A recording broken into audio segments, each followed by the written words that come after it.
Précédemment dans Stellar TV.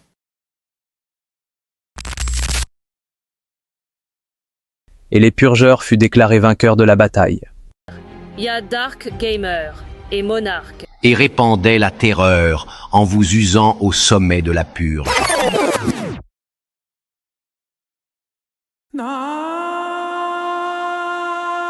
Dans les profondeurs du WhatsApp Meta existe un monde méphitique où un nom résonne comme un avertissement et désespoir pour les autres. Le purgeur. Un ensemble de gens calomnieux, vicieux qui s'amusent à jouer le mystérieux ou obséquieux, dans le but de voler vos groupes et ensuite le détruire. Sans plus tarder, voilà les grands titres de ce journal. Les clans et purgeurs à redouter. La convention lesbienne bat son plein dans la purge. La vague d'attaques contre le figure médiatique de la purge. Et pour finir, les clans et maisons journalistiques qui apparaissent et disparaissent. Des individus à vif du pouvoir et destruction parcourent le réseau WhatsApp en répandant la terreur. Même si ce qui reste de la purgeur est juste une lueur combattant contre l'obscurité absolue, il y a certains qui continuent d'exercer cette pratique erronée avec acharnement. Parmi eux, il y a le clan Kara dirigé par Kara Kakashi. Cette organisation prend plaisir de voler les groupes des autres et supprimer tout le membre. Donc si vous voyez une personne portant le nom Kara, méfiez-vous. Il est toujours dit que les enfants appliquent et reflètent l'image même de ses parents. L'éducation d'un parent influence l'avenir de l'enfant à 80%. Nous trouvons cette réalité chez le chef du clan Uchiwa.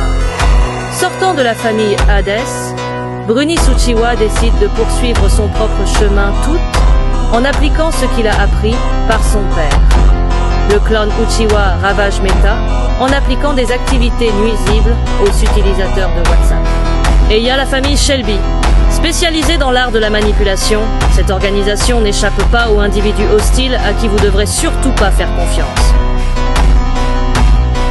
Tout autre décide d'appliquer ses actions futiles en faisant route seule.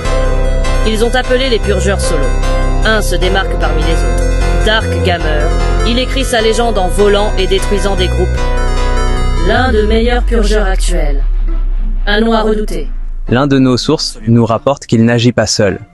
Et l'autre affirme qu'il agit seul, mais use la ruse de la double identité pour berner facilement ses proies. Mais nous ne pouvons rien affirmer pour l'instant. Effectivement. Car nous tenons pas encore des preuves de nos avances. C'est juste des pistes que nous tenons et continuons à creuser.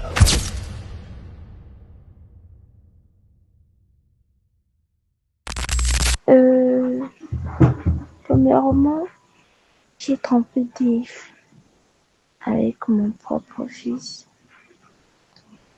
Et deuxièmement, je lui ai fait des relations avec les femmes, tout et tout.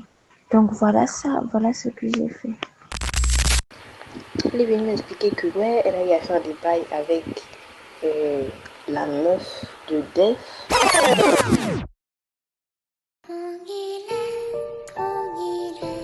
WhatsApp devient de plus en plus dangereux. Dans cet même univers impitoyable du méta, une abomination s'est infiltrée. Une anomalie que les purgeurs refusent d'ignorer. Je ne tarderai pas sur ce sujet de Guxistrave, car je respecte l'intimité de ces individus, et de plus d'autres étaient manipulés et influencés. Par conséquent, je m'abstiendrai pour citer leurs noms.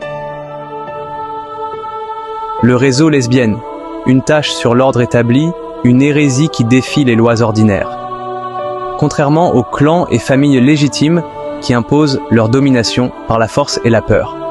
Ce réseau se dissimule, manipule et gangrène les fondations du méta et de la purge. 3 meufs que je citerai pas le nom, par respect d'intimité, chopées en tête de cet réseau derrière des prophéties et des manipulations perfides. Une abomination se installait, cette pratique est une insulte, un souillure aux yeux de tous. Le réseau lesbienne n'est rien d'autre qu'un parasite voué à l'éradication. Mais une chose est certaine, le purgeur ne tolère pas l'impureté. Ce réseau est une erreur, une déformation qui doit être réduite à néant au plus vite. Car ça risque de modifier la psychologie de certaines personnes, sachant de plus que cette pratique est un grand péché Alors je demanderai aux concernés d'arrêter cette pratique.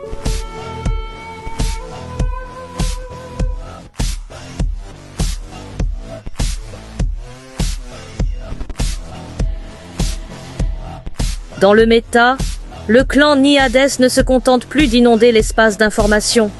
Il impose désormais le silence à ceux qui s'opposent à lui. Fort de ses centaines de membres, le clan a trouvé une arme plus efficace que les mots, le bannissement massif. Quiconque ose défier leur domination, qu'il s'agisse d'un purgeur ou d'un journaliste indépendant, devient la cible d'une offensive méthodique.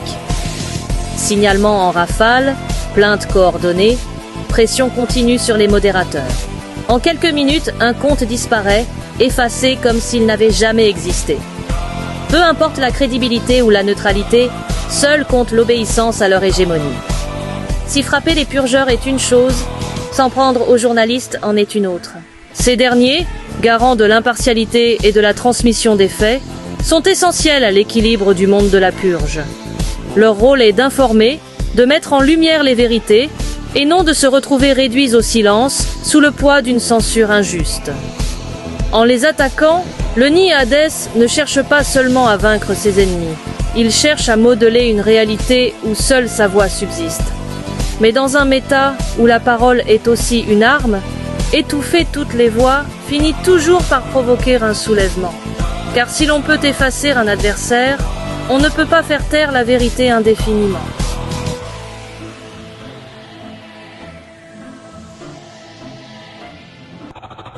Dans la purge, un phénomène agaçant ne cesse de se répéter. Une mascarade ridicule qui exaspère au plus haut point. La naissance et la disparition incessante de nouveaux clans et maisons journalistiques. Comme des parasites, ces groupes surgissent de nulle part, prétendent à la grandeur puis s'effondrent sous leur propre insignifiance. Chaque jour, un nouveau nom émerge, criant à qui veut l'entendre qu'il va révolutionner le méta, qu'il détient des secrets, qu'il changera l'ordre établi. Et chaque jour, ces mêmes prétendants disparaissent sans laisser de traces, balayés par leur propre médiocrité. Un cycle pathétique qui ne fait que fatiguer. Pathétique, ridicule. Une pratique qui n'apporte rien et disparaît comme des grains de sable balayés par la tempête. Nous voilà à la fin de notre journal, merci de nous avoir suivis. Et n'oubliez pas de liker et commenter si l'épisode vous a plu. C'était Alpha Stellar et Tetsuki Stellar.